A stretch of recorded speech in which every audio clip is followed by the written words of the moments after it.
Sign লাগতো, নতুন প্রজেক্টের ফাইনালি পেপারগুলো এগুলো। শ্রাবণ চোখ না তুলে শুধালো। আপনি কেমন আছেন মিস মেহনাজ? জি, ভালো আছি। আপনার শরীর এখন কেমন? জি ভালো। শ্রাবণ এবার মুখ তুলল, এক নজর দেখল চারুকে। ফাইলগুলো স্বাক্ষর করে দিয়ে বৃহতাকার শরীরটা চেয়ারে এলিয়ে দিল। সরু তার দৃষ্টি। চারুলতা ঈষৎ অপ্রস্তুত হলো। ইতস্তত স্বরে শুধালো। কিছু বলবেন স্যার? তাই সেদিন পার্টিতে আপনি আমাকে না বলে চলে গিয়েছিলেন কেন? চারু হতচকিত হলো না। সে জানতো শ্রাবণ তাকে প্রশ্নবিদ্ধ করবে। সে তার দায়িত্ব পালন করেনি। চারু ধীরেস্বরে বলল। আমার শরীরটা ভালো ছিল না। গাঢ় হলো শ্রাবণের স্বর। দৃষ্টিতে তিক্ততা বাড়ল। চারু মাথা ওপর নিচে নাড়িয়ে বলল। জি। শ্রাবণ তার চেয়ার ছেড়ে উঠে দাঁড়ালো। লম্বা লম্বা পা ফেলে এগিয়ে এলো চারুর কাছে। দাঁড়ালো ঠিক তার মুখোমুখি। তাদের মধ্যকার দূরত্ব খুব কম। চারু নতমস্তকে দাঁড়িয়ে আছে। হাত পা ঠান্ডা হয়ে আসছে। শ্রাবণ বুকে হাতগুলো বেঁধে ঝুঁকলো কিছুটা। ভারী স্বরে আবারও শুধালো। সেদিন পার্টিতে আপনি আমাকে না বলে চলে গিয়েছিলেন কেন? শ্রাবণের গাঢ় স্মিত স্বর কানে পৌঁছাতেই চারু কেঁপে উঠল ঈষৎ। কথাগুলো দলা পাকিয়ে গেল। মিথ্যাগুলো গুবলেট হয়ে গেল। শ্রাবণ ঠিক তার কানের কাছে এসে বলল।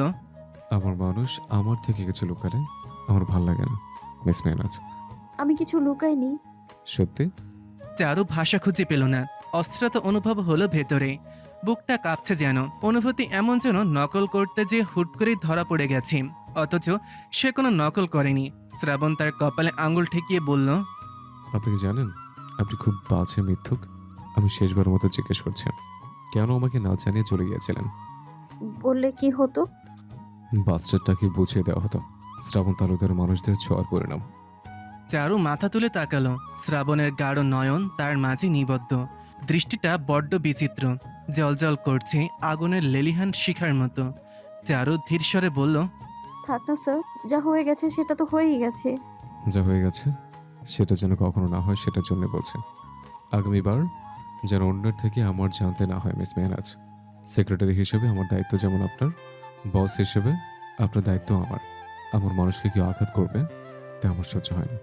ভাগ্যে সে মরে গেছে, নয়তো মৃত্যুর থেকে জঘন্য কিছু তাকে উপহার দিতাম। শেষ কথাটায় চারুর শির দ্বারা বেশ শীতল শিহরণ বয়ে গেল। তীব্র হিংস্রতা ছিল যেন কণ্ঠে। গায়ে কাটা দিল শীতলতায়। চারুর আর দাঁড়াতে ইচ্ছে হলো না। এখান থেকে চলে গেলেই যেন মুক্তি। ঈষৎ কাপাসরে বলল।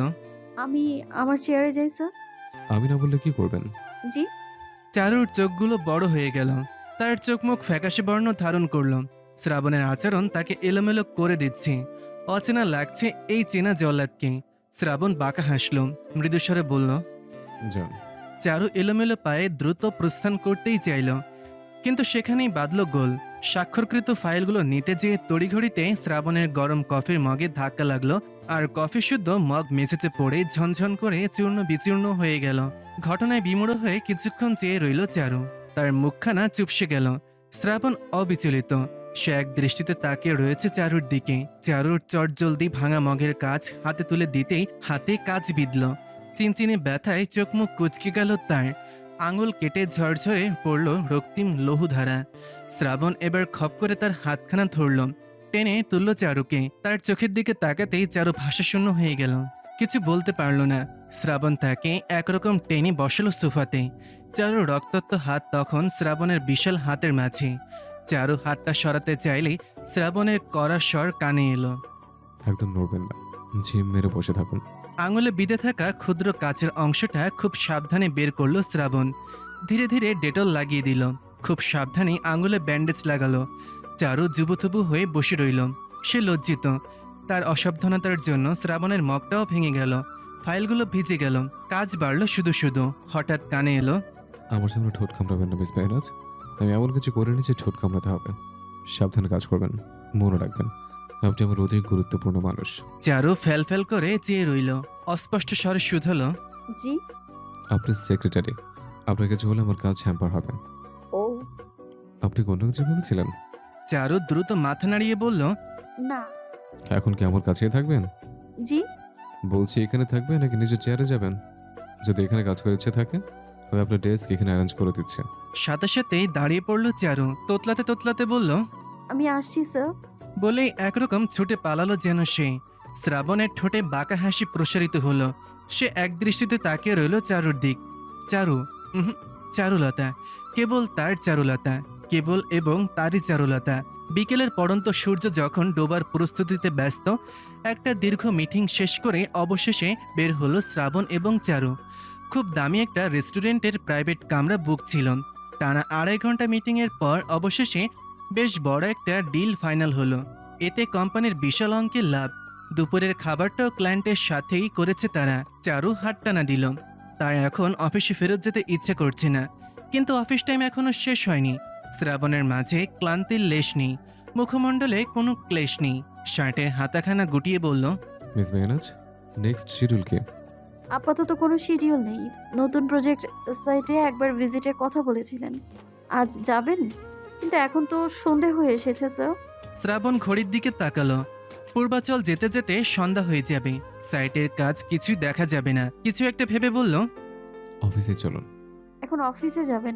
আমি বলি কি আজ বরং থাক, আপনি বরং বাসায় যান, একটা লম্বা ঘুম দিন, শরীরের রেস্টও তো দরকার স্যার। আপনি চরম মাত্রা ফাঁকিবাজ মহিলা। ফয়সালকে ফোন করুন, গাড়িতে আনতে বলুন। যথা আজ্ঞা। এই ক্ষুদ্র জীব ভুল করেছে, ক্ষমা করে দিন। ভৎসনা স্বরে বলল চারু। ড্রাইভারকে ফোন করলো বিরস ভঙ্গিতে, তারপর ধীর স্বরে বলল, স্যার চা খাবেন? আমি চা খাই না। তাহলে আমিই খাই, আপনি দেখুন। আপনি কি রাস্তায় দাঁড়িয়ে চা খাবেন? শ্রাবণের প্রশ্নে চারু অবাক স্বরে শুধালো, রাস্তায় দাঁড়িয়ে চা খাওয়া কি অপরাধমূলক কিছু? আমাকে কেউ জরিমানা করবে? নাকি এখন দাঁড়িয়ে দাঁড়িয়ে চা খেলে আমাকে জেলে ভরা হবে, কোনটা? উফ, এত কথা বলেন আপনি। তাহলে চা খেতে যাই। জাহান্নামে যান। ধন্যবাদ। যাবেন আমার সাথে? চেস গো। জি জাহাপনা। বলেই দাঁত বের করে হাসলো চারু। হনহন করে হাঁটলো চা খাবার উদ্দেশ্যে।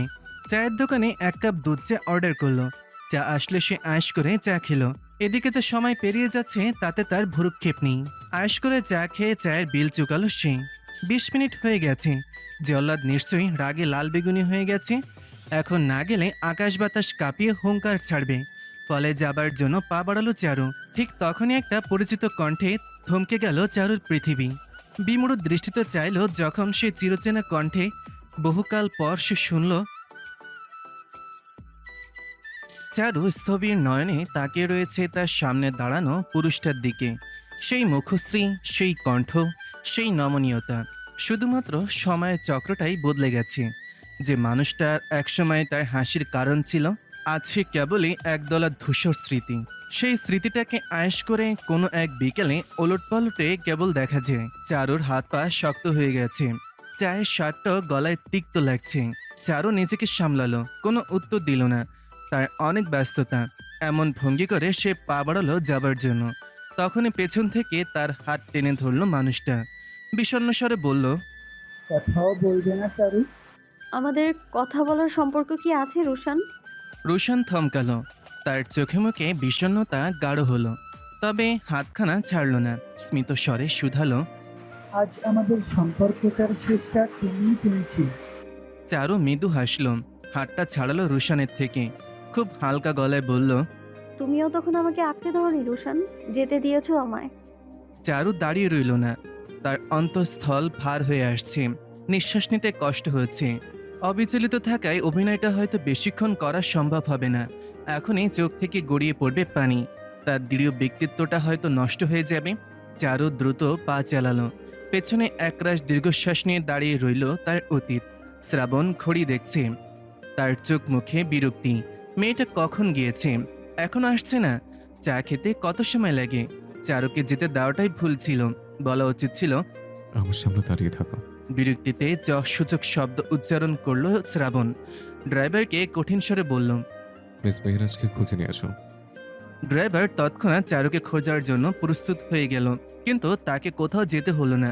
চারু চলে এসেছে।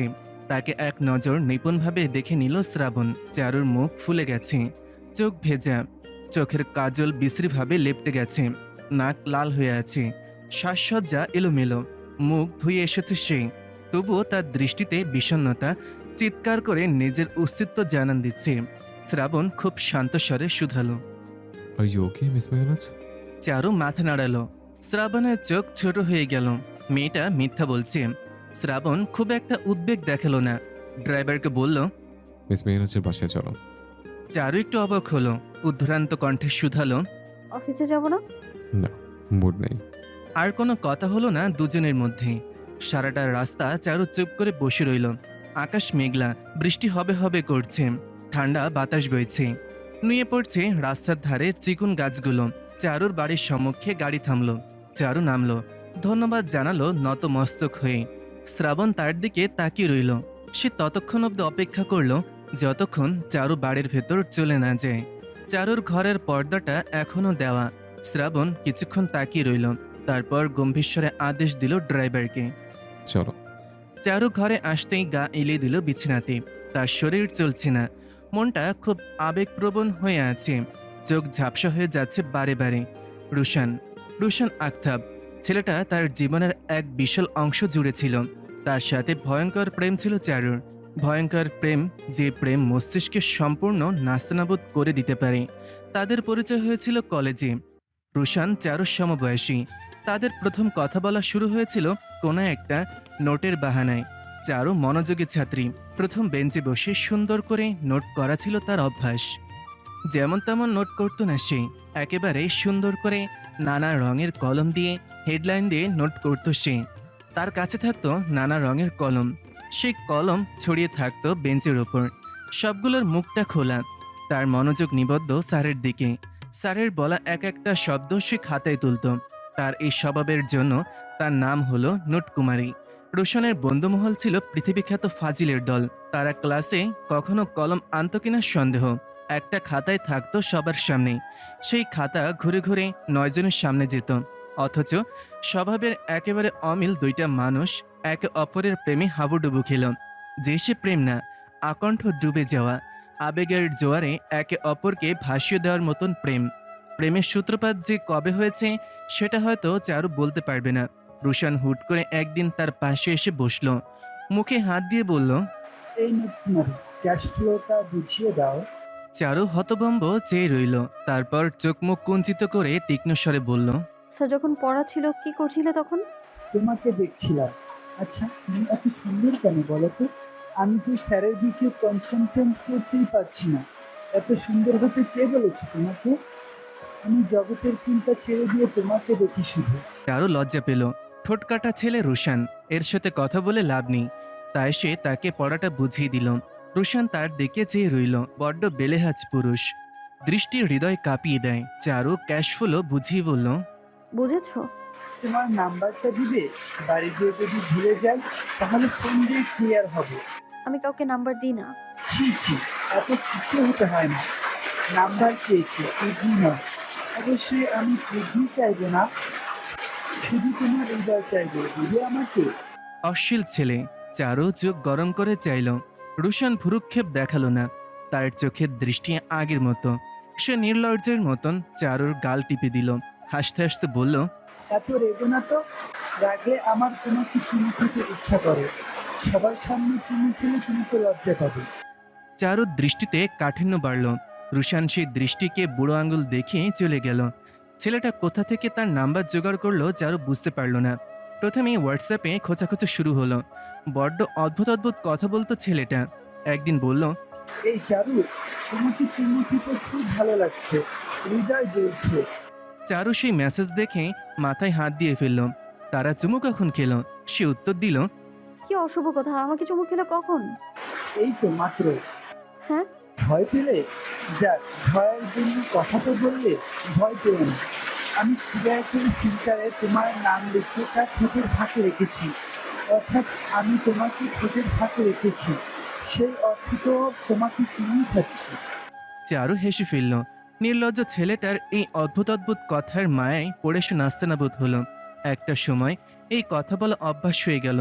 অভ্যাস কখন মানুষের মাঝে প্রেমের সঞ্চার করলো সেটার খোঁজ কেউ রাখেনি। নোটকুমারী আকণ্ঠ প্রেমে ডুবল ফাজিল সর্দারের।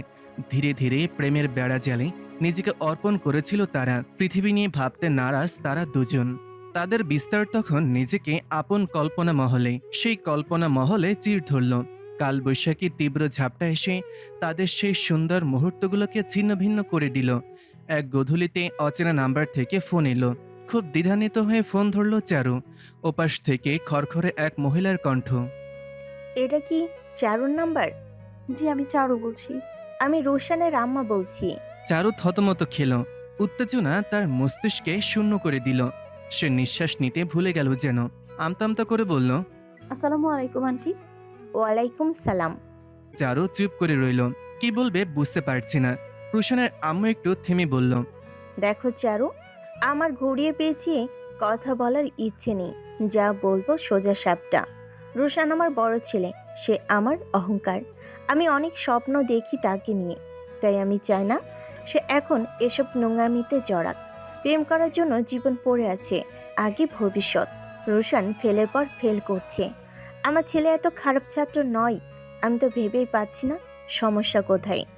অবশেষে বুঝলাম ঝামেলা কোথায়।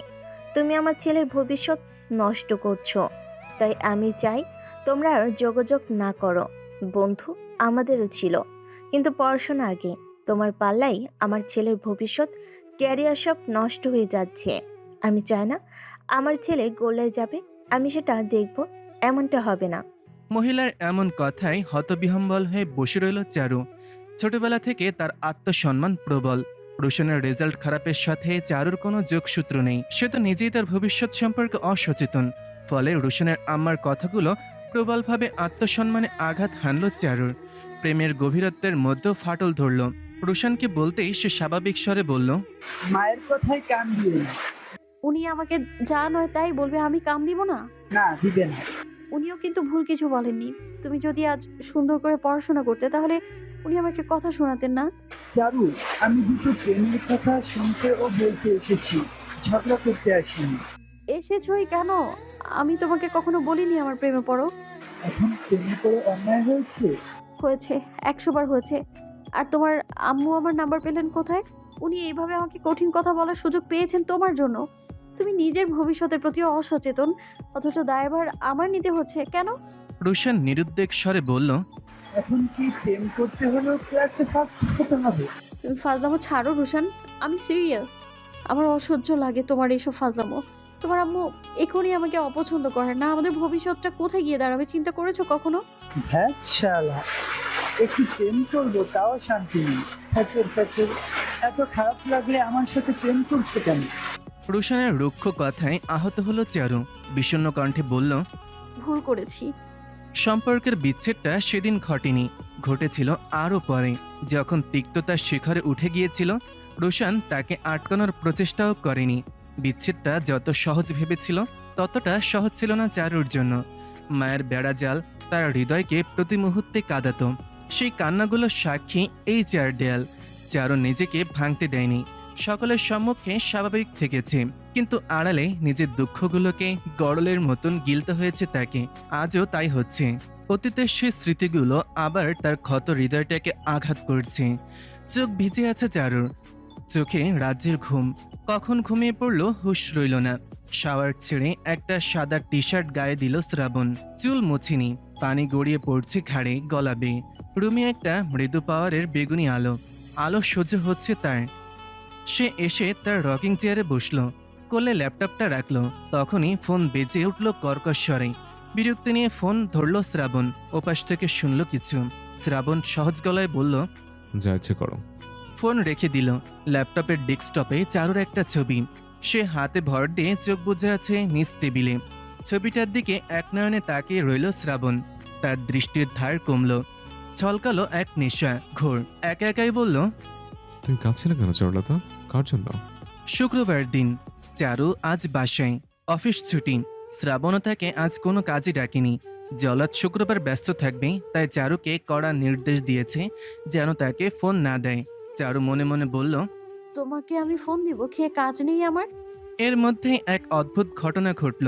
মা এসে জানালেন, আজ বাসায় থাকবি, তোকে দেখতে আসছে। চারু না করতে পারল না।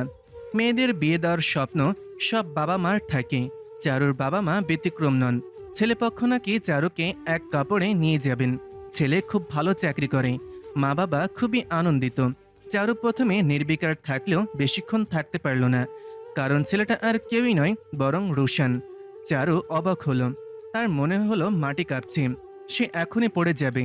রোশানের মা নিজ হাতে তাকে আংটি পরানোর জন্য এসেছেন। চারু এবং রোশানকে যখন আলাদা কথা বলার সুযোগ দেওয়া হলো, চারু কঠিন স্বরে বলল, তুমি এখানে কি করছো?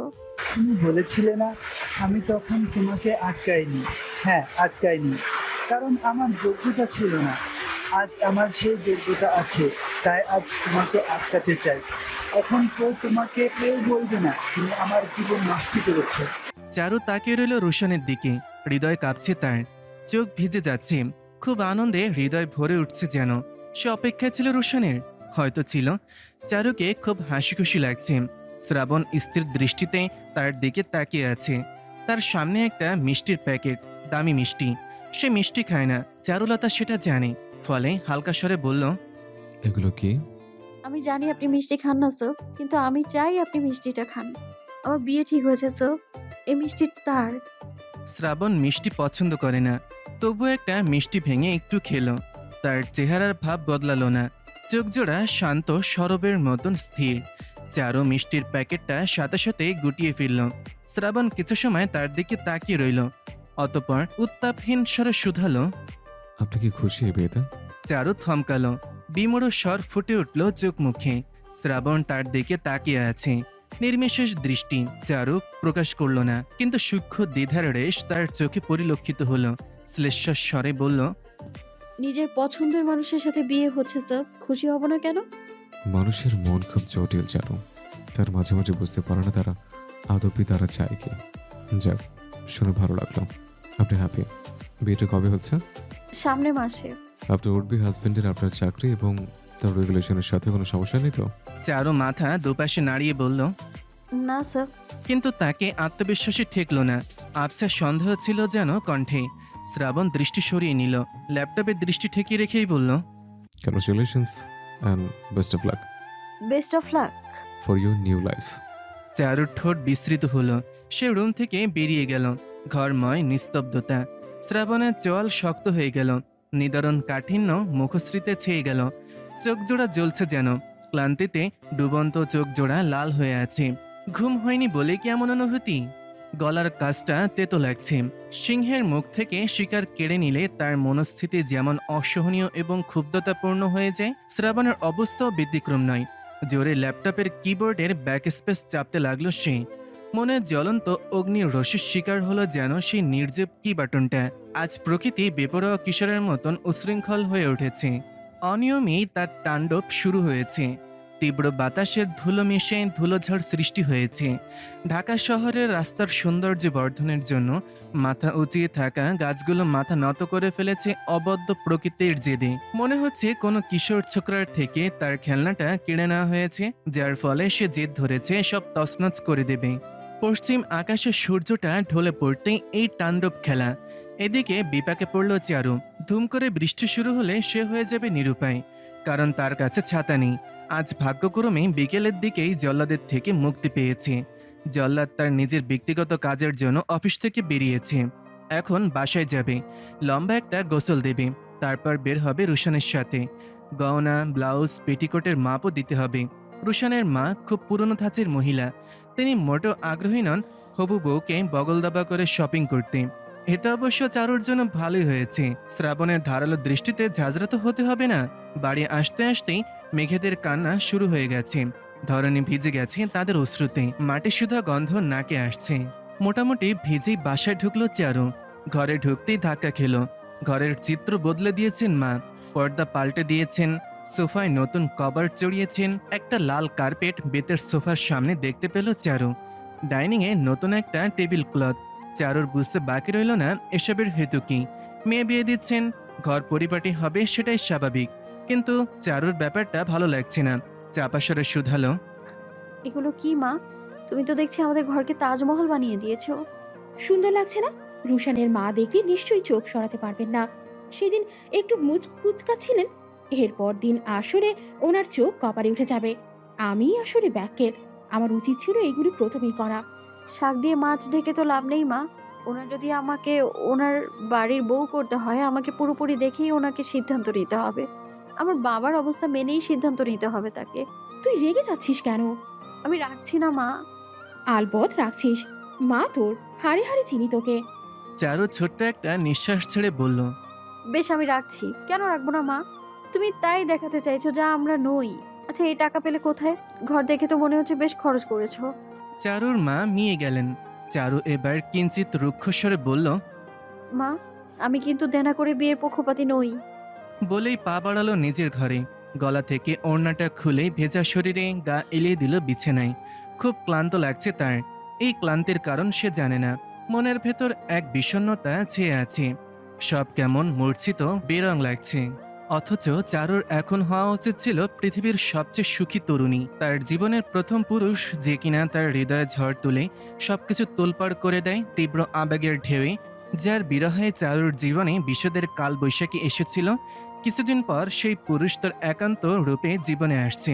অথচ কেন যেন কোনো উৎসাহ পাচ্ছি না, সবকিছু নির্জীব লাগছে। অথচ সকালবেলায় যখন ঘুম ভাঙে, প্রথম রোশনের মোহময় কণ্ঠ শুনেছিল, চারুর বুক কেঁপেছিল। বুকের ভেতর এক অব্যক্ত শান্তি অনুভব করেছিল। আপনা আপনি সে হেসেছিল। অথচ এখন যেন সেই অনুভূতিগুলো উবে গেছে। এত বছরের বিচ্ছেদের কারণেই কি এমন খাপছাড়া লাগছে সবটা? অফিসে যখন শ্রাবণ শুধিয়েছিল, চারু তখন উত্তর দিতে পারেনি। কেন যেন হাজারো দ্বিধা গ্রাস করেছিল মস্তিষ্ক। অথচ এমনটা হবার কথা ছিল না। আসলেই মানুষ খুব অদ্ভুত। মাঝে মাঝে তীব্র আকাঙ্ক্ষার বস্তু পেলেও সেই আনন্দ অনুভূত হয় না যা কল্পনা করে। ফোন বাজছে। রুশান ফোন করেছে। সে হয়তো কয়টায় বের হবে সেটা জানানোর জন্য ফোন করেছে। অথচ চারু ফোন ধরতে ইচ্ছে করছে না।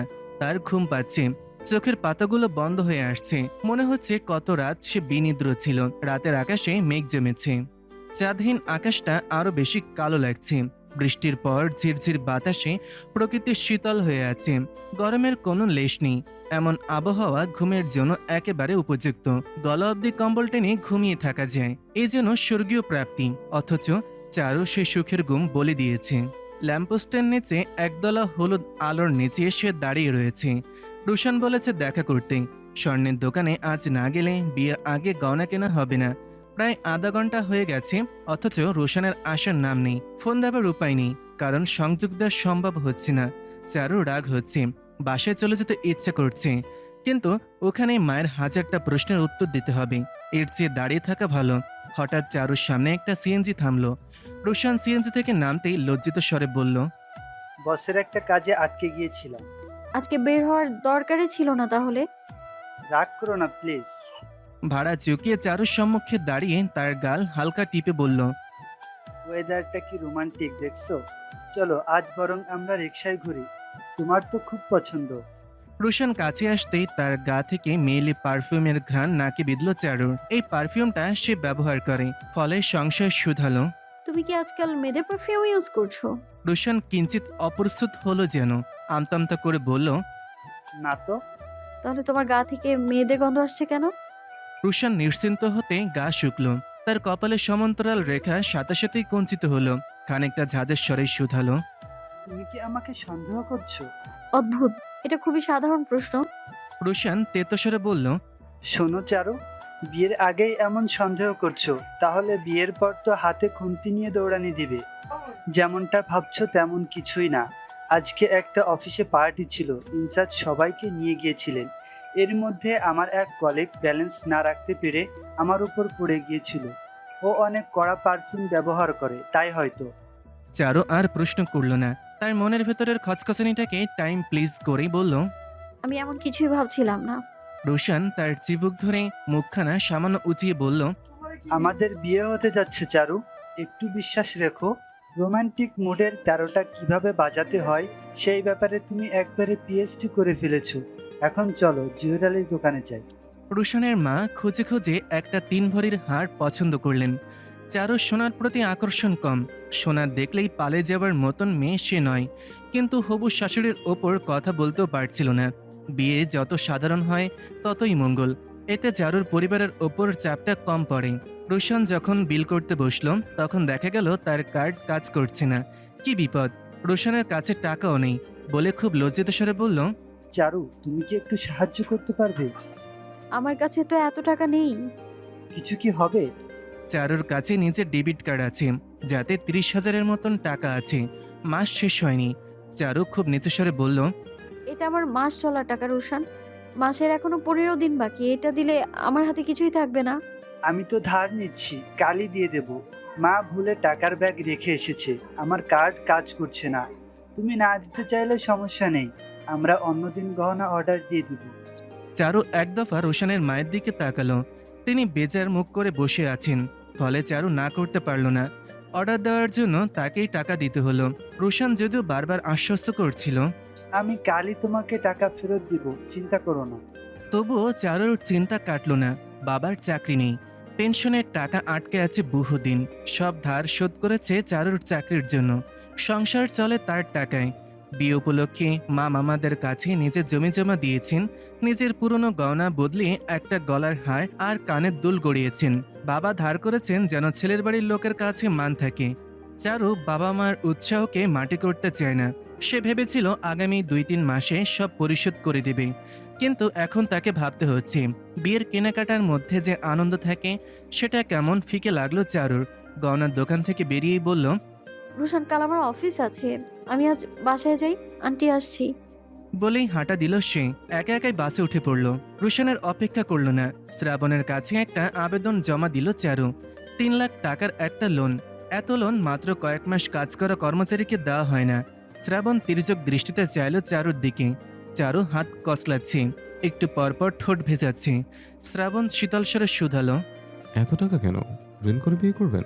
শ্রাবণের প্রশ্নে কটাক্ষ ভাব অনুভব করল চারু। বিশ্রী উপহাস গিলে বলল, ধরে নিন তাই। শ্রাবণ আর কিছু বলল না, সাইন করে দিল। নিরুদ্বেগ স্বরে বলল, ফাইন্যান্স ডিপার্টমেন্টে দিয়ে দিন। শ্রাবণের বক্রোক্তির জন্য প্রস্তুত ছিল চারু, কিন্তু তেমন কিছু ঘটল না। শুধু মানুষটা ধীর স্বরে বলল, আপনি কিন্তু আমার কাছে দায়বদ্ধ হয়ে গেলেন মিস মেহনাজ। বিকেল এবং সন্ধ্যার সন্ধিক্ষণ। আকাশের পশ্চিম কোণ বিক্ষিপ্ত হয়ে রয়েছে লাল রং। রক্তিম সূর্য ডোবার জন্য প্রস্তুতি নিচ্ছে। রুশান কোথা থেকে একটা বেগুনি ফুল গুজে দিয়েছে চারুর কানের ফাঁকে। চারু এক দৃষ্টিতে তাকিয়ে রয়েছে ঝিলের শান্ত পানির দিকে। পানিতে লাল আকাশের প্রতিচ্ছবি ভাসছে। ভেজা ঘাসে বসে এক দৃষ্টিতে পানি দেখতে ভালো লাগছে। রুশান আগ্রহ করে বলল, কিছু বলছো না কেন? কি বলবো? কথা ফুরিয়ে গেছে। উত্তর খুঁজে পেল না চারু। একটা সময় রুশানের সাথে কথা তুবড়ি ছোটাতো, অথচ আজ কথা খুঁজে পাচ্ছে না। রুশান টাকা ফেরত দিয়েছে, তার ব্যাংক অ্যাকাউন্টে ঝামেলা ছিল বিধায় সমস্যা হয়েছে। চারু নিজ থেকে কিছু শুনতে চায়নি।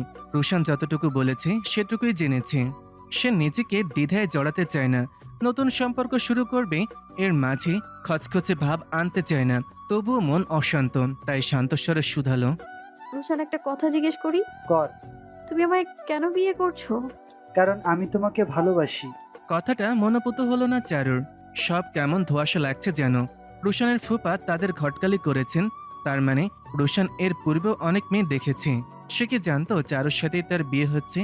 চারু দ্বিধান্বিত স্বরে শুধালো, তুমি জানতে পারছি যে আমি? অবশ্যই, আমি তোমার ছবি দেখেই বলেছিলাম বিয়ে করলে ওকেই করব। আন্টিকে কি করে রাজি করালে? এসব জানা খুব দরকার? না, কৌতূহল বলতে পারো। আচ্ছা বাদ দাও। শুনেছি তোমাদের কোম্পানি এবার MR কোম্পানি অ্যামিউজমেন্ট পার্কের টেন্ডার পাওয়ার জন্য কোটেশন দিচ্ছে। কত কোটেশন নিলে? এটা কোম্পানির গোপন তথ্য, তোমাকে কেন বলবো? বারে, একই ধরনের কোম্পানিতে চাকরি করি, বললে ক্ষতি কি? আচ্ছা যাও, বলো না, আমি বলছি। রুশান অবাক হয়ে শুধালো, ওমা, তুমি আমার হবু বউ, তোমার অধিকার আছে শোনার। আমি তাও শুনতে চাইছি না, এটা আমাদের কাজের প্রতি বিশ্বাসঘাতকতা হবে। রুশান হার মেনে নিল। মৃদু হেসে বলল, আচ্ছা সরি, আর হবে না। আমার বউ যে এত সৎ আমি জানতাম না। এমনি এমনি কি আমি শ্রাবণ তালুকদার সেক্রেটারি? মাথায় রাখলাম। চলো, ফুচকা খাবে? না, খেতে ইচ্ছে করছে না, তুমি বরং আমাকে আইসক্রিম কিনে দাও। যথা আজ্ঞা। দিনটা সকাল থেকে রুক্ষ। কড়া রোদে খাখা করছে পৃথিবী। সেই সাথে অফিসেও খুব টেনশন। শ্রাবণের মেজাজ সপ্তম আসমানি। এত কষ্ট করে পাওয়ার টেন্ডার হাতছাড়া হয়ে গেছে। সবচেয়ে কম কোটেশন দেবার পরও টেন্ডার অন্য কোম্পানির কাছে চলে গেছে। ব্যাপারটা দুঃখজনক, কিন্তু শ্রাবণের জীবনের ব্যর্থতা শব্দটা নেই। এই কারণেই তার মন মেজাজ তেতে আছে। চারু জল্লাদকে শান্ত করতে কাজে কোনো ভুলের অবকাশ রাখছে না। সঠিক সময়ে তার কেবিনে কফিও পৌঁছে দিয়েছে। জল্লাদ অমানুষের মতন একের পর এক মিটিং করছে।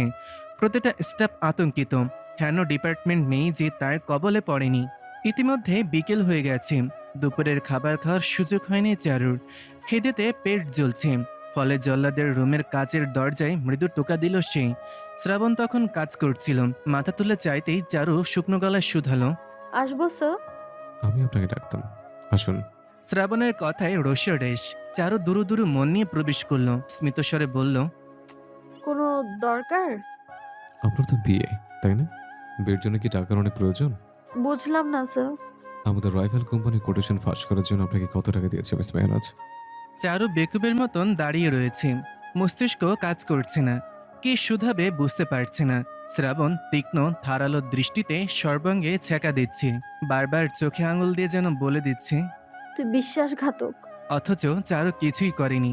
শ্রাবণের হয়ে কাজ করতে শত আপত্তি থাকলেও চারু নিষ্ঠাবান। সে কখনো কাজে ফাঁকি দেয়নি। শ্রাবণের কম অত্যাচার তো সে সহ্য করেনি। এই কোম্পানির সব ডিল, কোটেশন, টেন্ডার সবকিছুই তো তার হাতের ওপর থেকে যায়। কম দিন তো চাকরি করছে না, অথচ সে একবারও কোনো খারাপ পন্থা অবলম্বন করেনি। তবে এই অপবাদ কেন?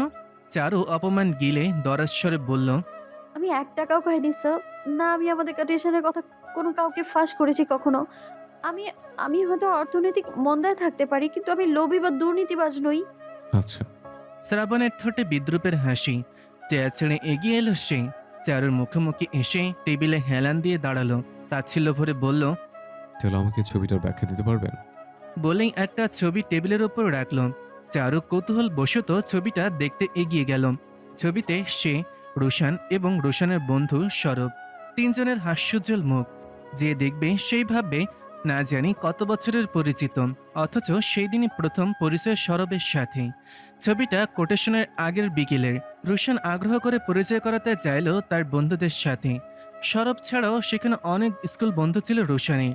এই ছবি থেকে মোটেও প্রমাণিত হয় না সে কোম্পানির কনফিডেন্সিয়াল তথ্য অন্যকে বলেছে। চারুর উৎকণ্ঠা বাড়ল। সে উদ্বিগ্ন, কম্পিত স্বরে বলল, গত সপ্তাহে আমি এবং বাগদত্তা একটা রেস্টুরেন্টে তার কিছু বন্ধুদের সাথে দেখা করতে যাই। সেখানের ছবির এটা। এ থেকে কিছু প্রমাণিত হয় না? এই ছেলেটাকে চেনেন আপনি? আমার বাগদত্তার বন্ধু সরব নাম। একই স্কুলে পড়েছে তারা। টেন্ডার প্রাপ্ত এন কোম্পানিতে সে চাকরিরত, ওদের ম্যানেজিং টিমের মেম্বার। কথাটা শুনতেই পিলে চমকালো চারুর। এই তথ্যটা তার জানা ছিল না। চারুর মস্তিষ্ক কাজ করছে না। সে অধৈর্য হয়ে বলল, তাতে কি প্রমাণ হয়? ফর ইউর কাইন্ড ইনফরমেশন, কোটেশনটা তারা শেষ মুহূর্তে বদলেছে। রিসেন্টলি আপনার অ্যাকাউন্টে 5 লক্ষ টাকা ঢুকেছে। এবার কি ব্যাখ্যা করবেন? সেই টাকাটা আমার বাগদত্তাই রেখেছে। এই শুক্রবারে বিয়ে আমাদের। দেনমোহরের টাকা সে আমার অ্যাকাউন্টে এখনই দিয়ে দিয়েছে। কত মিথ্যা বলবেন আপনি? চিৎকার করে উঠল শ্রাবণ। তার চিৎকারে চারুর সাথে সাথে শান্ত বদ্ধ ঘরটাও কেঁপে উঠল। নিস্তব্ধতাকে চূর্ণ বিচূর্ণ করে দিয়ে বলল, he could have told me if you needed money. আমার সাথে ধোঁকাবাজি কেন করতে গেলেন? এই টেন্ডারের পেছনে আমাদের পুরো কোম্পানির কত পরিশ্রম ছিল। 1 মাস ধরে আমরা এই টেন্ডারের জন্য কাজ করেছি, না জানে কতবার মিটিং করেছে। আর আপনি এএনএম কোম্পানির এভরি ম্যাটেরিয়ালের পার ইউনিটে আমাদের থেকে 1 টাকা কম রেখেছেন। আপনি এবার আমাকে বলছেন এটা কোইন্সিডেন্স কি করে হয়? তারা ঠিক ফাইনাল জমের আগে নিজেদের কোটেশন বদলালো, আর ঠিক আগের দিন আপনি তাদের ম্যানেজিং টিমের একজনের সাথে আপনি মিট করেছেন। টেন্ডারের দিন বিকেলে আপনার অ্যাকাউন্টে টাকা ঢুকেছে। সব কোইন্সিডেন্স? স্যার, আপনি ভুল বুঝছেন আমায়। আমি কিছু করিনি। ওকে, আমি আপনাকে 3 দিন সময় দিচ্ছি। আপনি নিজেকে নির্দোষ প্রমাণ করতে পারলে আইল ফরগিভ ইউ, বাট যদি না পারেন তবে জালিয়াতির শাস্তি পেতে প্রস্তুত থাকবেন। চারুর মাথায় আকাশ ভেঙে পড়ল যেন। মাথা কেমন ফাঁকা ফাঁকা লাগছে। তরতর করে ঘামছে সে। চাকরিটা চলে গেলে কি হবে সেই অনিশ্চিত ভবিষ্যতের কথা ভাবতেই ঝিমিয়ে আসছে তার হাত পা।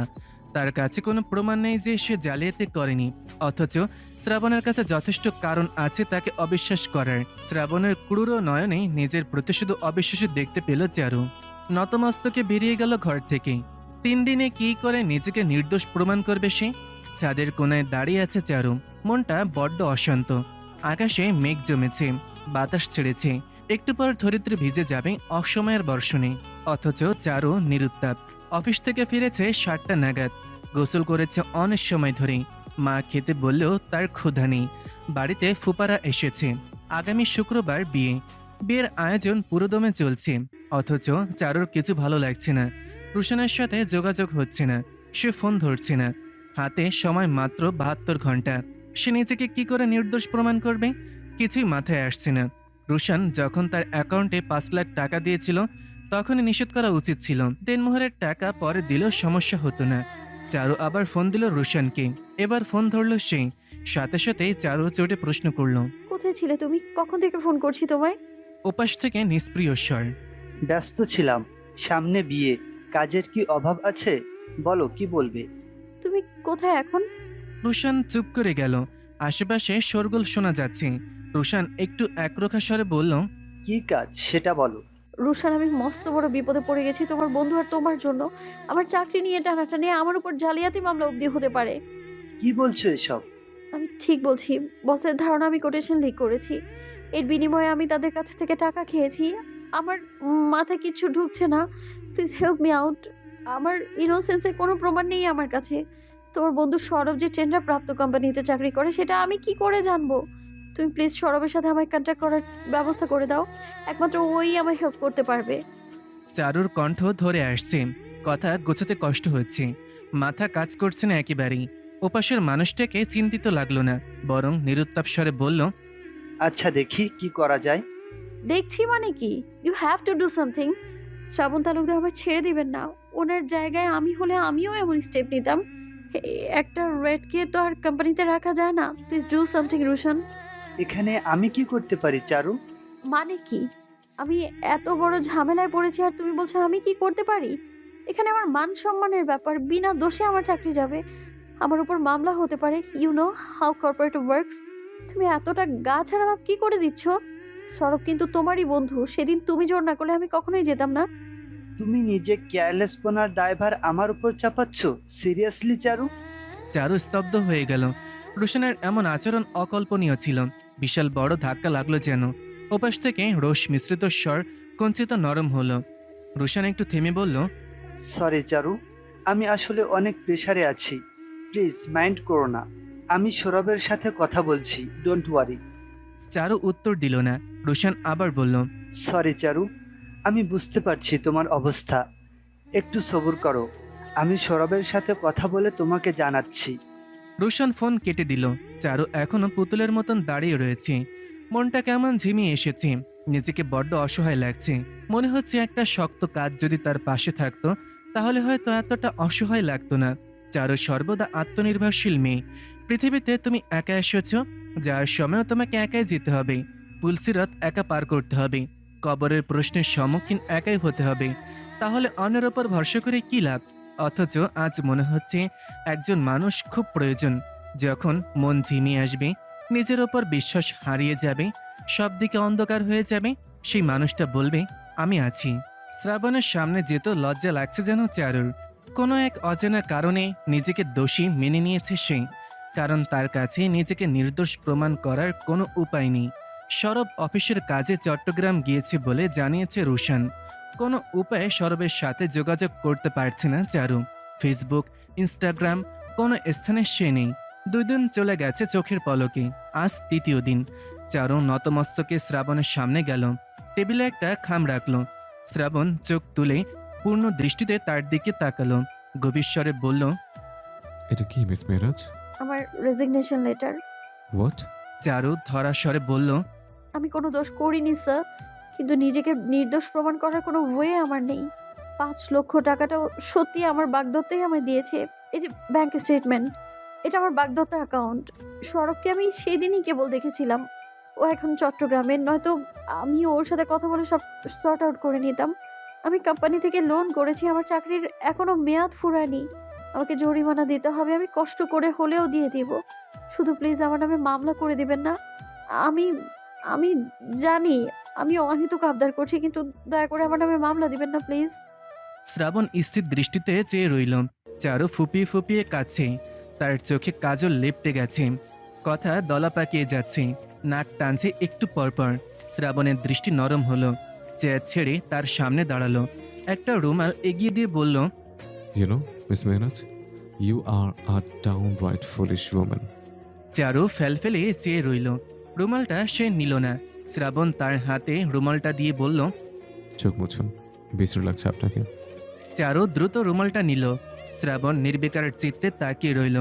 বুকে হাত বেঁধে গম্ভীর বলল, প্রথমে আমার আপনার উপর খুব মেজাজ খারাপ হয়েছিল, কিন্তু তারপর ভাবলাম যদি কোটেশন লিক করার ইচ্ছে থাকলে আপনি কোম্পানি থেকে লোন করতেন না।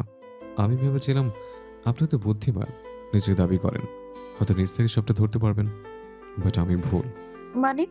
মানেটা স্পষ্ট, আপনি কোটেশন লিক করেননি, বাট আপনার বাগদত্তা করেছেন। রিসেন্টলি 5 দিন হলো সে কোম্পানি সুইচ করেছে। তা কোন কোম্পানি জানেন? চারু হতবাম্বের মতন তাকিয়ে রয়েছে, মুখে কোনো কথা নেই। শ্রাবণ তার মোবাইলটা চারুর সম্মুখে ধরল। একটা ভিডিও যেখানে স্ক্রিন রেকর্ড করা সরব এবং রুশানের চ্যাট বক্সের। রুশান সেখানে সরবকে বলছে, যদি আমি তোকে কোটেশন ম্যানেজ করে দিই, আমাকে তোদের কোম্পানির প্লেসমেন্ট আর 5 লক্ষ টাকা দিতে হবে। ধরা পড়লে চারু ফাঁসবে। চারুর মাথা ঘোরাচ্ছে, পা দুর্বল হয়ে যাচ্ছে। রুশান এমন জঘন্য কিছু করতে পারে তা যেন বিশ্বাস করতে পারছি না। শ্রাবণ গম্ভীর বলল, এই চ্যাট অরিজিনাল। অ্যাকচুয়ালি আমার এক বন্ধু একটা স্প্যাম লিঙ্কের মাধ্যমে সৌরভের মোবাইলে অ্যাক্সেস নেয়। সে অ্যাক্সেসের দ্বারাই এইসব প্রুফ কালেক্ট করি আমরা। I am sorry for this misbehaving, but দোষটা আপনারও। এত গোপনীয় তথ্য আপনি আপনার মোবাইলে রেখেছেন, আর মোবাইলের অ্যাক্সেস আপনার বাগদত্তাকে দিয়েছেন। সে শুধু আপনাকে ব্যবহার করেছে। চারু নির্বাক দাঁড়িয়ে আছে, চোখ থেকে শুধু পানি পড়ছে তার, মস্তিষ্ক কাজ করছে না। রুশান কি করে পারলো তাকে ঠকাতে? চারু পাথরের মতন দাঁড়িয়ে রইল কিছু সময়, তাকে বিধ্বস্তের মতন লাগছে। শ্রাবণ ধীরস্বরে বলল, দিনের আলো শুষে গিয়ে নিকষ আলো আধার নেমেছে ধরণীতে। একটা ক্লাবের সামনে দাঁড়িয়ে আছে চারু। রুশানকে খুঁজতে তার নতুন অফিসে গিয়েছিল, কিন্তু দারোয়ান জানিয়েছে সবাই চলে গেছে। রুশানের বাসায় ফোন করাতে তার ছোট ভাই ধরেছে। সে জানিয়েছে রুশান তার বন্ধুদের সাথে আছে। রুশান ফোন ধরছে না। রুশানের ভাইয়ের থেকে রুশানের এক বন্ধুর নাম্বারও চেয়ে নিয়েছে। বন্ধুকে ফোন দেওয়াতে সে রুশানের সাথে নেই তাই বলল হয়তো ক্লাবে আছে। রুশান প্রায় ক্লাবে যায়। রুশান ক্লাবে যায় ব্যাপারটা একেবারে অজানা ছিল চারুর। পাগল পাগল লাগছে নিজেকে। রুশানকে একবারে অচেনা একটা মানুষ লাগছে যেন। আর কত সত্য আছে যা চারু জানে না। ক্লাবে প্রবেশ করবে কিনা তা নিয়ে দ্বিধায় মন পিষছে। এমন জায়গায় এই প্রথম এসেছে চারু, কেমন অস্বস্তি লাগছে। তবুও রুশানের মুখোমুখি সে হবে। রুশান তাকে কিভাবে ঠকালো? বিশ্বাস কি এতটাই ঠুনকো? ইচ্ছে হলো ভেঙে দিলাম, তাই অসুস্থগুলো গিলেই প্রবেশ করলো সে। মাতাল অর্ধমাতাল মানুষগুলোর ভিড় ঠেলে খুঁজতে লাগলো রুশানকে। লাগাতার তাকে ফোন করছে চারু, অথচ সে ফোন তুলছে না। ক্লাব তন্ন তন্ন করে খোঁজার এক মুহূর্তে পা আটকে গেল চারুর। রুশান এক কোণার সোফায় বসে আছে। সে একা নয়, একটা মেয়ে তার সাথে রয়েছে। তারা অসম্ভব ঘনিষ্ঠভাবে বসে রয়েছে। চারুর পা চলতে চাইছে না। তার স্থির দৃষ্টি দেখছে রুশানকে। রুশানের বুকে মাথা রেখে একটা মেয়ে বসে রয়েছে, বুকের ওপর আঙ্গুল বোলাচ্ছে। অথচ রুশানের সেদিকে কোনো হুঁশ নেই। নেশার প্রবল ঘোর তাকে এতটাই আঁকড়ে ধরেছে যে চোখ অবধি খুলতে পারছে না। চারুর মন মস্তিষ্ক নিশ্চল হয়ে গেছে। চিন্তাশক্তি কাজ করছে না। ভোতা যন্ত্রণায় ভেতরটা দুমড়ে মুচড়ে যাচ্ছে। তাদের বিয়ের আর মাত্র একটা দিন বাকি, অথচ এমন বীভৎস তিক্ত দৃশ্যের সম্মুখীন হতে হচ্ছে। রুশান তাকে ব্যবহার শুধু করেনি, সে রীতিমতন তাকে ঠকিয়েছে। নিজেকে এতটা তুচ্ছ কখনো মনে হয়নি চারুর। বিভ্রান্ত মনটা এতকাল মরীচিকার পেছনে ছুটেছে। চারু ভেবেছিল নিয়তি তাকে দ্বিতীয় সুযোগ দিচ্ছে। যে ভালোবাসা তাকে সুখ দিত, সেই ভালোবাসা এখন গলায় ছুরির মতন বিচ্ছে। বিষাক্ত অনুভূতিতে চোখ জ্বলছে, কিন্তু কাঁদল না চারু। তার উত্তর নেই। এত বছর পর কেন তার বিশ্বাসকে ভাঙতে হলো রুশানের? কিসের লোভ? টাকা? চারু এগিয়ে গেল, দাঁড়ালো রুশানের মুখোমুখি। সে সোফায় ঘাড় এলিয়ে আছে। তার বুকের ওপর মুখ গেঁজে থাকা মেয়েটার সাথে চোখাচোখি হতেই মেয়েটা বিদ্যুৎ স্পৃষ্টের মতন চমকে উঠল। উঠে গেল রুশানের বুক থেকে। রুশান তখনও প্রায় হুঁশহীন। চারু সামনে কাচের টেবিলের ওপর রাখা তরল ভর্তি গ্লাসটা হাতে দিল। সকলকে অবাক করে সে তরল ছুঁড়ে মারল রুশানের ঠিক মুখ বরাবর। হঠাৎ এমন তরলের আক্রমণে চমকে উঠল রুশান। চোখ মেলে চাইল চারুর দিকে। চোখ কচলালো, ঠাওর করার চেষ্টা করলো পরিস্থিতি। চারু পাথর স্বরে বলল, হুশ এসেছে নাকি আরো ডোজ লাগবে? তার চোখ রাগে জলজল করছে, মুখখানা কঠিন। রুশান ভ্যাবলার মতন চেয়ে রইল চারুর দিকে। তার সামনে অদ্যপি চারু কিনা তা বুঝতে পারছে না। চোখ কুচলে তাকালো। তত সময়ে তীব্র সাউন্ডের গান বন্ধ হয়ে গেছে। পরিস্থিতি সকলে নেশাতুর চোখ সোফার দিকে। বিনা পয়সায় নাটক দেখতে বাঙালির বড্ড আগ্রহ। রুশানের সদ্বিদ ফিরল আরো 5-6 মিনিট পর। চারুর গা গোলাচ্ছে। এই মানুষটাকে সে কি করে ভালোবেসেছে? ছি, এত নোংরা। রুশান আমতা আমতা করে বলল, চারু তুমি? তুমি কি ভেবেছিলে চাকরি হারিয়ে আমি এখন বাসায় মামলার ভয়ে কান্নাকাটি করছি? ছি রুশান, তুমি এতটা জঘন্য! সামান্য কিছু টাকার প্লেসমেন্টের জন্য তুমি আমার সাথে এত বড় একটা বিশ্বাসঘাতকতা করেছো, আর এই তোমার ব্যস্ততা! ছি! না না, তোমার অবশ্য দোষ নেই, ভুলটা আমারই। আমার বোঝা উচিত ছিল কয়লা ধুলে ময়লা যায় না। আজকের পর থেকে আমাকে তোমার মুখটাও দেখাবে না। বলেই ক্লাব থেকে বেরিয়ে যাওয়ার জন্য পা বাড়ালো চারু। রোশান তড়িঘড়ি করে উঠে দাঁড়ালো। এলোমেলো পায়ে পিছু নিল চারুর, ধরলো তার বাহু, অপরাধীর স্বরে বলল। চারু, আমার কথাটা শোনো। সাথে সাথেই লম্বাদেহী রোশানের শ্যাম গালে সজোরে থাপ্পড় বসিয়ে দিল চারু। রাগেশ্বরে বলল। ছোবে না স্কাউন্ড্রেল! আকস্মিক থাপ্পড়ে রোশানের নেশা যেন পুরোপুরি কেটে গেল। সকলের বাঁকা নজরে মধ্যমণি রোশানের অহমিকায় তীব্র আঘাত পড়ল যেন। শরীরের রক্ত টকবগিয়ে ফুটতে লাগলো যেন।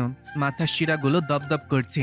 সাথে সাথেই ভালো মানুষই রোশানের মুখোশটা খসে পড়ল। চারুর খোলা চুলগুলো নিজের বিশাল হাতের মুষ্টিগত করে ফেলল সে। এত জোরে টানলো যে ব্যথায় নীল হয়ে গেল চারুর মুখ। রোশানের রুদ্ধস্বর আলোড়িত হলো নিস্তব্ধ ক্লাবে। ওই মা দাদ, তোর এত বড় সাহস, তুই আমাকে মারিস? চারু বিস্ফোরিত নয়নে তাকিয়ে রইল রোশানের বিকৃত মুখের দিকে।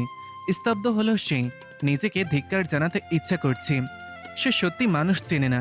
রোশানের হাতের বাঁধন থেকে নিজের চুল ছাড়ানোর চেষ্টা করলো, কিন্তু পারল না। রোশানের হাতের বাঁধন থেকে নিজের চুল ছাড়ানোর চেষ্টা করলো, কিন্তু পারল না। রোশানের হাতের শক্ত মুঠোর সাথে নিজের ছোট্ট শরীরের শক্তি পেরে উঠল না। চোখ থেকে নোনা পানির রেখা গড়িয়ে পড়ল। রোশান আরো কুৎসিত ভাষা প্রয়োগ করছে। চারু শিরা উপশিরা অব্দি কেঁপে উঠছে। ঠিক তখনই কোথা থেকে একজন এসে রোশানের মাথা ধরে ক্লাবের প্লেয়ারে প্রচণ্ড জোরে বাড়ি মারল। অপ্রত্যাশিত আঘাতে মাথা থেকে গলগল করে রক্ত পড়তে লাগলো তার। রোশান সাথে সাথে অচেতন হয়ে মাটিতে পড়ে গেল। আতঙ্কে রক্তশূন্য হয়ে গেল চারুর মুখখানা। স্তব্ধ আতঙ্কিত চোখে সে রোশানের অচেতন দেহ দিকে চেয়ে রইল কিছুক্ষণ। তারপর পাশে তাকাতেই চেনা শান্ত মুখখানা দেখতে পেল চারু। অস্পষ্ট স্বরে বলে উঠল। স্যার! শ্রাবণ নির্বিকার। তার মুখখানায় ক্লেশের কোনো রেশ নেই। এতটা স্বাভাবিক যেন কিছুই হয়নি। একজন কালো কোট পরিহিত পুরুষকে শীতল স্বরে বলল। বেঁচে থাকলে হসপিটালে অ্যাডমিট কর। লোকটা মাথা নাড়িয়ে মানুষ জোগাড় করলো। তারপর তারা রোশনের হাত পা ধরে তাকে নিয়ে গেল। চারু এখনো নির্বাক চেয়ে রয়েছে। শ্রাবণ তখন ধীর স্বরে চারুকে বলল। চলুন মিস মেহনাজ। নিকশ কালো আধার। শ্রাবণ গাড়িটা থামালো এলিভেটর এক্সপ্রেস একটা জায়গায়। চারপাশ নীরব নিস্তব্ধ। শোষ করে মিনিট 20 পর এক দুইটা গাড়ির দেখা পাওয়া যাচ্ছে। গাড়ির দরজা খুলে শ্রাবণ স্বাভাবিক স্বরে বলল। বের হন। চারু এক পলক শ্রাবণের শান্ত মুখখানার দিকে চাইল। তারপর এলোমেলো পায়ে গাড়ি থেকে বের হলো। এখানে আনার কারণ সে জানে না, জানতে ইচ্ছে করছে না। শুধু জানে মনটা বিষাক্ত, মস্তিষ্কের কোষগুলো ক্লান্ত, বুকের ভেতর হুহু করছে কিছু চাপা কষ্ট। শ্রাবণ গাড়ির দরজা আটকে হেলান দিয়ে দাঁড়ালো। অপেক্ষা করলো চারুর মৌনতা ভাঙার। কিন্তু চারু নীরব। তার নিশ্চল আঁখি তাকিয়ে রয়েছে কালো আধারের দিকে। শ্রাবণ অনেকক্ষণ পর ধীর স্বরে বলল। এমনটা হয়, এত ভেঙে পড়ার কিছু নেই। কথাটায় কিছু একটা যেন ছিল। নীরব চারু হঠাৎ করে ফুপিয়ে উঠল। আকাশ পানে চেয়ে সেই কান্নার দমক বাড়ল। একটা সময় সব ভুলে উচ্চ শব্দে কেঁদে উঠল সে। শ্রাবণ তাকে থামালো না, শুধু হাত বাড়িয়ে তাকে টেনে ধরল বুকের কাছে। বুকের মধ্যিখানে তাকে আগলে তার চুলে হাত বুলিয়ে দিতে লাগলো। শ্রাবণের উষ্ণ আলিঙ্গনে চারুর কান্নারা বাঁধ ভাঙল। চারু কাঁদছে। তার বুকের ভেতর জমাট বাঁধা কষ্টগুলো অশ্রুরূপে ভিজিয়ে দিচ্ছে শ্রাবণের বলিষ্ঠ বুক। শ্রাবণ নড়ল না, একটা মুহূর্তের জন্য ছাড়ল না চারুকে। শুধু বিড়বিড় করে বলল। এই শেষবার চারুলতা, অন্য পুরুষের জন্য এই শেষবার কাঁদার অনুমতি দিলাম। গাড়িতে পাশাপাশি বসে রয়েছে দুজন। দুজনের মুখে কোনো কথা নেই। চারুর চোখ এখনো ভেজা। তার খুব লজ্জা লাগছে। শ্রাবণকে জড়িয়ে কান্নার দৃশ্যটা মনে পড়তেই লজ্জায় মিয়ে যাচ্ছে সে। রাত তখন 11টা। শ্রাবণের গাড়ি থামলো ঠিক চারুর বাসার সামনে। চারু বুঝতে পারছে না বাসায় কি বলবে। রোশানের সত্যটা কি এখনই জানাবে? শ্রাবণ গাড়ির দরজা খুলে বলল। আমি আছি চারুলতা, তোমার ভয় নেই। চারু ফেলফেলিয়ে তাকালো শ্রাবণের দিকে। পুরুষটা তাকে প্রথমবারের মতন আপনি এবং মিস মেহনাজ ছাড়া কথা বলছে, অথচ তার মস্তিষ্ক ব্যাপারটাকে আমলে আনেনি। কারণ সে চিন্তাগ্রস্ত। এলোমেলো পায়ে বের হলো গাড়ি থেকে। একরাশ দ্বিধা নিয়ে পা বাড়াতে যেও পারল না। পেছন ফিরে শ্রাবণের দিকে তাকাতেই সে বলল। আজকে কিছু বলা দরকার নেই, কালকে ধীরে সুস্থে বলবেন। আপনি একটু আমার সাথে যাবেন? ভয় পাচ্ছেন কেন? জানি না। ঠিক আছে। শ্রাবণ চারুর সাথেই তার ঘর অব্দি গেল। চারু বেল বাজাতেই চারুর মা দরজা খুললেন। তার মুখখানা হাসিহীন বেজার। চারু এবং শ্রাবণকে তীক্ষ্ণ চোখে এক দফা দেখে গম্ভীরস্বরে শুধালেন। কোথায় ছিলে? চারু শুকনো গলায় বলল। একটা জরুরি কাজ ছিল। চারুর কথাটা শেষ হওয়ার সাথে সাথেই চারুর মা তার গালে সজোরে চড় বসিয়ে বললেন। বেহায়া মেয়ের মা হবার থেকে মরে যাওয়া ভালো ছিল। চারু স্তব্ধ চোখে তাকিয়ে আছে মায়ের দিকে। মায়ের এমন অপরিচিত রূপ এই প্রথম দেখছে চারু। তার মতে মা বোকা ধরনের মহিলা, সব সহ্য করে সংসারের জন্য। হাসা তার একমাত্র কাজ। কঠিন থেকে কঠিন সময়েও মাকে মুখ বুজে সবটা সহ্য করতে দেখেছে সে। কখনো চারুর বাবার ওপর উচ্চবাচ্য করতে দেখেনি চারু। মামাদের থেকে প্রতারিত হবার পরও তিনি ছিলেন শান্ত। তার মাঝে কোনো প্রকার প্রতিবাদ করার সাহস বা ইচ্ছা পরিলক্ষিত হয়নি। চারুর গায়ে কখনো হাত ওঠাননি তিনি। তিনি শাসন করতে পারেন না, অথচ আজ তার অগ্নিমূর্তি চারুকে বিমূঢ় করে উঠল। অস্পষ্ট স্বরে বলল। তুমি মারলে আমায় মা। তুমি এমন কোনো কাজ করনি যে তোমাকে মাথায় তুলে নাচবো। আমি মার খাবার মতো কোনো কাজ করিনি মা। চারু দৃঢ় কণ্ঠে মার রাগ যেন বেড়ে গেল। তিনি হিংস্র গলায় বলে উঠলেন। রাতে একটা পরপুরুষের সাথে ফষ্টি নষ্টি করার সময় খেয়াল ছিল না তোমার? এখন বড় গলায় কথা বলছো। তোমার উগ্রতা দেখে আমি তাজ্জব বনে যাচ্ছি। কি বাজে কথা বলছো তুমি? মাথা ঠিক আছে তোমার? এই খবরদার গলা উঁচু করবি না, একদম গলা টিপে মেরে ফেলবো। চিনিস তুই মানুষকে? এতদিন যখন মানুষ আমাকে বলতো তোমার মেয়ে বেশ্যামি করে, আমি বিশ্বাস করতাম না। আজ নিজের চোখে দেখেছি। ছি ছি ছি, এই মেয়েকে পেটে ধরাম কি করে? আজ থেকে তুমি আমাকে মা বলে ডাকবে না। আমি মনে করব আমার মেয়ে মরে গেছে। মায়ের মুখে এমন অকথ্য ভাষা শুনতে কান ঝাঁঝা করে উঠল চারুর। কাটা স্থানে কেউ যেন বেরহেমের মতন মরিচ বাটা ঠেলে দিয়েছে। এতটা বিশ্রী যন্ত্রণা কখনো হয়নি চারুর। মার চোখ লাল হয়ে আছে, তাকে ভয়ঙ্কর দেখাচ্ছে। চারু নিজেকে আটকে রাখতে পারল না। কান্না মিশ্রিত স্বরে বলল। মা আমি কি করেছি? আমার সাথে এতটা কঠিন কেন হচ্ছ তুমি? চারুর মা নিজের চোখ মুখ কুচকে ফেললেন। কিছু একটা খুঁজলেন, হাতড়ালেন উন্মাদের মতো। বাড়ির বাকি মানুষ দর্শক, তাদের মুখ থেকে কথা বের হচ্ছে না। চারুর বাবা এক স্থানে পাথরের মতন বসে আছেন। তাকে দেখে মনে হচ্ছে বাঁচার ইচ্ছে যেন হারিয়ে ফেলেছেন তিনি। উদ্ভ্রান্ত দৃষ্টি, সেই দৃষ্টিতে কোনো আশার কিরণ নেই। চারুর মা অবশেষে নিজের ফোনটা খুঁজে পেলেন। একটা ছবি বের করে চারুকে দেখিয়ে বললেন। নিজের চোখে দেখ তুই কি করেছিস। তোর জন্য মানুষ আমাকে কি বলে জানিস? মেয়ের শরীর বেচা টাকা আমরা খাই। চারু তাকিয়ে রইল ছবিটার দিকে। শ্রাবণকে সে জড়িয়ে ধরে রেখেছে। ছবিটা কিছুক্ষণ পূর্বের তোলা। দৃশ্যটা দেখে যতটা ঘনিষ্ঠতা প্রকাশ পাচ্ছে, এমন ততটা ঘনিষ্ঠ মুহূর্ত ছিল না। মুহূর্তটা ছিল সমবেদনার। শ্রাবণ তাকে কেবল মানুষ হওয়ার দরুন সান্ত্বনা দিচ্ছিল। তাদের মধ্যকার সম্পর্ক মোটেও এমন নয়। চারু অসহায় স্বরে বলল। তুমি আমায় ভুল ভাবছো মা। খবরদার আমাকে মা ডাকবি না। রুশানের মা বিয়ে ভেঙে দিয়েছে, শুধু ভাঙেনি, সাথে এমন সব কথা শুনিয়েছেন। চারুর মা থেমে গেলেন। তার চোখ লাল হয়ে আছে, বুকের ভেতর অসম্ভব ব্যথা করছে। ঘণ্টাখানেক আগেও সব স্বপ্নের মতন ছিল। মেয়ের বের উৎসাহে তার মন গদগদ ছিল। এতটা আনন্দিত ইহজীবনে কখনো তিনি হয়েছেন কিনা সন্দেহ। রান্নাবান্না করেছেন তিনি নিজ হাতে। আগামীকাল মেয়ের হলুদ। হলুদের ব্যবস্থাপনায় কোনো ত্রুটি তিনি রাখবেন না। বিয়ের পর যেন মেয়েকে শ্বশুরবাড়ির লোকেরা কোনো খোটা না দিতে পারে, তাই বরের জিনিসপত্র কেনার সময় কোনো কার্পণ্য করেননি। 10,000 টাকা দিয়ে একটা স্যুট পিস কিনেছেন, ঘড়ি কিনেছেন দাম দিয়ে। এছাড়া একটা সোনার আংটিও কিনেছেন। আংটিটা বিয়ের সময় পরিয়ে দেবেন নিজ হাতে। এখন স্বর্ণের যা দাম, তবুও কোনো কার্পণ্য করেননি। বিয়ের খরচটা চারুদের আয়ত্তের বাইরে চলে গেছে। তবুও কোনো আফসোস নেই চারুর মার। একমাত্র মেয়ে বলে কথা। রান্না শেষে বারান্দায় এসে দাঁড়ালেন তিনি। চারু বাসায় আসেনি এখনো। বিয়ে শাদীর ব্যাপার, এত রাতে বাইরে থাকলে কথাই কথা বাড়বে। চারুর নামে তো আর কম কথা হয় না। তিনি ঠিক করলেন মেয়ে আসলে তাকে বলবেন বিয়ের আগ পর্যন্ত যেন অফিস না যায়। নজর টজরের ব্যাপার আছে। ছেলে মানুষ রাত বিরাতে ঘরে আসলেও কথা ওঠে না, অথচ মেয়ে মানুষ দেরি করলেই নানা কথা ওঠে। মেয়েদের চরিত্র নিয়ে কথা বলতে মানুষের 1 সেকেন্ডও সময় লাগে না। সমাজের সবচেয়ে ঠুনকো বিষয় নারীর চরিত্র এবং শরীর। এই তুচ্ছ শরীরটার জন্যই যত ফ্যাচাত। ধর্ষকের থেকে ধর্ষিতার লাঞ্ছনা এই সমাজে বেশি হয়। ধর্ষককে তার মহাপাপের জন্য দায়ী করে না কেউই, করে নারীর চালচলনকে, তার শিক্ষাকে, তার উচ্চাকাঙ্ক্ষা কি? এটাই সমাজের কুৎসিত রূপ। চিন্তার ঘোর কাটলো পোড়া গন্ধে। ঝাল লেগে এসেছে তরকারিতে। চারুর মা দ্রুত হাতে চুলার আঁচ কমালেন, পানি দিলেন। তখনই তার ফোন বেজে উঠল। রুশনের আম্মা নামটা দেখতেই চারুর মার মুখখানা উজ্জ্বল হয়ে উঠল। তিনি ফোনটা কানে দিয়ে অনুগতের স্বরে বললেন, আসসালামু আলাইকুম আপা, কেমন আছেন? আপনারা ভালো থাকতে দিলে তো। মহিলার তেড়া কথার আগামাথা কিছু বুঝতে পারলেন না চারুর মা। খানিকটা ভেবাচেকা খেয়ে গেলেন, তবু নরম স্বরে বললেন, কি হয়েছে আপা? আর কি হবে আপা, আপনার মেয়েকে ঘরে বউ করছি, এটাই কি অনেক না? ছেলের কথাটা শোনাটাই আমার কাল হলো, বুঝলেন তো? মানুষ বলে বিয়ের আগে দেখে শুনে আগাতে হয়। আমার ভুল, আমার বোঝা উচিত ছিল। শুধু শুধু নিশ্চয়ই এত বড় কোম্পানিতে চাকরি করবে না। আর সেই ভ্রান্ত ধারণা ভেঙে গেছে।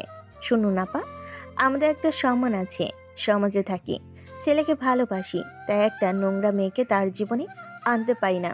এই বিয়ে হবে না। আমাদের দেওয়া গহনা আংটি ফেরত দিবেন।